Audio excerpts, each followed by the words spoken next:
एक मम्मी है वो बच्चे को कॉटन की रजाई नहीं उठा रही क्योंकि उसमें रुई होती है भाई, वो तो गंवारों का काम है ना। ये तो अलग पढ़े लिखे लोग हैं। तो ये क्या करते हैं, अपने बच्चे के लिए यही पॉलिस्टर के बने हुए कंबल ला रहे हैं रंग बिरंगे, छोटे छोटे बच्चों को उसमें लपेट रखा है पॉलिस्टर के।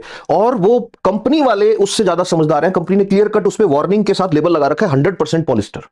अब वो पता नहीं डिग्रियां लेके घूम रही है या क्या है, छोटा सा बच्चा है उसको उसमें लपेट रखा है उसने, और उसमें धागे ऐसे उठ रहे हैं। अब कंपेयर करो सिचुएशन कि आप रात को कॉटन की रजाई लेके सो रहे हो, या आप वो खेस बोलते हैं जिसको कॉटन से बनता है वो ले रहे हो, या ऊंट की ऊन से या भेड़ की ऊन से बना हुआ कंबल लेके सो रहे हो सकता है वो कूल नहीं लगे, हो सकता है चुभरा हो सकता है रजाई आपको देखने में सुंदर नहीं लगे। अब आप ले आए खरीद के रंग बिरंगे के चक्कर में पॉलिस्टर वाला, अब वो गर्म बड़ा रहता है। गर्म क्यों नहीं रहेगा, मैंने बताया एयर प्रूफ कर देते हैं। एयर प्रूफिंग के लिए क्या डाला उन्होंने, उन्होंने डाले इसमें परफ्लोरो एल्काइल सल्फोनेट, अभी बताया मैंने। और इससे क्या होता है, कैंसर। अभी सुनते जाना।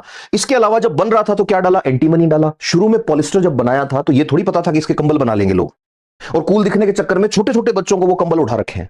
बाद में 10 साल बाद घूमते फिर रहे हैं कि हमारी बेटी के पीसीओडी हो गया, हमारे तो बच्चे के छोटे से कई एलर्जी हो गई, इसके अस्थमा हो गया। अरे उस मम्मी ने किया है जो सिर्फ डिग्रियां लेके घूम रही है, और अपने आप को सुपीरियर दिखाने के चक्कर में हर वो चीज खरीद के ला रही है जिसका टीवी पे ऐड देख लिया या जो फिल्मों में देख ली।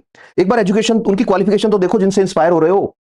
अब हो क्या रहा है, वो जब बच्चा ओढ़ रहा है उसको, तो पॉलिस्टर के माइक्रोफाइबर्स उसके नाक से और उसके मुंह से अंदर जा रहे हैं। छोटा बच्चा है तो पक्का कपड़े को चबाएगा भी। अब दोनों कंडीशन को कंपेयर करो, कॉटन वाली रजाई के फाइबर अंदर गए, कॉटन गया अंदर। कॉटन डाइजेस्ट नहीं होगा बट वो सेलुलोज में ब्रेक डाउन होगा, और सेलुलोज को पचाने के लिए हमारे पास डाइजेस्टिव सिस्टम में पावर नहीं है, बट उसको डिग्रेड कर देते हैं हमारा मैक्रोफाज सिस्टम, हमारे एंजाइम्स उसको डिग्रेड कर देते हैं, म्यूकस के साथ बाहर आ जाता है। आपको पता है एंटीमनी कैंसर कॉज करता है। अब मैं ये नहीं कह रहा एंटीमनी होगा, छोड़ो, आपके वाला कंबल तो दुनिया का बेस्ट कंबल है, आपका पॉलिस्टर धरती का नंबर 1 पॉलिस्टर है, उसमें एंटीमनी भी नहीं है, उसमें पीएफएस भी नहीं है। बट वो बॉडी में जब जाएगा, सांस के साथ जब उसके फाइबर जाएंगे, मुंह के साथ उसके फाइबर जाएंगे, these chemicals are known as forever chemicals. इनका ना डाइजेशन होगा, ना इनको डिग्रेड करेगा, ना मैक्रोफाज जो है वो इनको कुछ कर सकता है।